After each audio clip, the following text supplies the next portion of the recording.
UP BJP कार्यकारिणी की बैठक, क्या भाजपा में हो रही सीएम योगी की खिलाफत? लोकसभा चुनाव के बाद लखनऊ में भाजपा की पहली प्रदेश कार्य समिति की बैठक हुई। इस बैठक में दोनों डिप्टी सीएम के साथ भाजपा के राष्ट्रीय अध्यक्ष जेपी नड्डा भी मौजूद रहे। हालांकि बैठक में सभी ने बारी बारी से अपनी बात रखी। साथ ही लोकसभा चुनाव में उत्तर प्रदेश में बीजेपी को क्यों झटका लगा, इस पर भी मंथन हुआ और 2027 के रोड मैप को लेकर भी एक लकीर खींची गई, जिससे साफ हो गया है कि यूपी में सीएम योगी की पावर कम नहीं बल्कि और ज्यादा बढ़ने लगी है। इस बात के संकेत खुद सीएम योगी ने अपने भाषण के माध्यम से भी दिए, लेकिन एक बार फिर ये साबित हुआ कि सीएम योगी और केशव प्रसाद मौर्य के बीच चल रही टेंशन अभी खत्म नहीं हुई है। सीएम योगी ने कहा कि यूपी में 10 सीटों पर होने जा रहे उपचुनाव और 2027 के विधानसभा चुनाव को लेकर सभी कार्यकर्ताओं को अभी से एक्टिव होना होगा। आज से 2027 विधानसभा चुनाव की तैयारियों में जुट जाएं। हमें एक बार फिर से यूपी में भाजपा का परचम लहराना है। योगी का ये कहना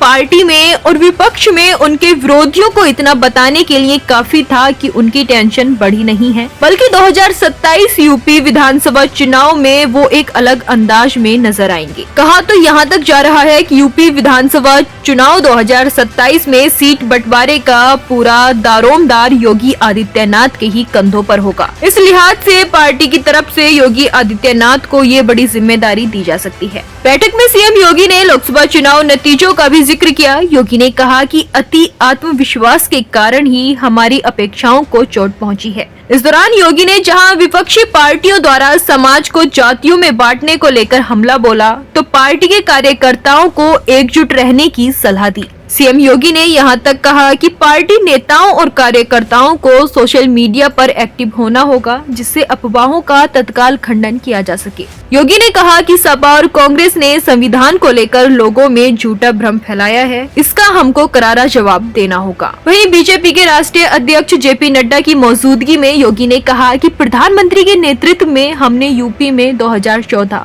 2017, 2019, 2022 बड़ी सफलता प्राप्त करके दबाव बनाए रखा था। 2014 और उसके बाद के चुनाव में जितना मत प्रतिशत भाजपा के पक्ष में था, 2024 में भी उतना वोट पाने में सफल रहे, लेकिन वोटों की शिफ्टिंग और अति आत्मविश्वास ने हमारी अपेक्षाओं को चोट पहुंचाई। वहीं केशव प्रसाद मौर्य ने एक बार फिर से दोहराया कि संगठन सरकार से बड़ा है। उन्होंने कार्यकर्ताओं से कहा कि जो दर्द आपका है वही मेरा है। इस दौरान केशव प्रसाद का अप्रत्यक्ष रूप से इशारा मुख्यमंत्री योगी आदित्यनाथ की तरफ ही था। यूपी में ये चर्चा रहती है कि मुख्यमंत्री योगी आदित्यनाथ और डिप्टी सीएम केशव प्रसाद मौर्य एक दूसरे को पसंद नहीं करते हैं। यही वजह है कि दोनों अप्रत्यक्ष रूप से एक दूसरे पर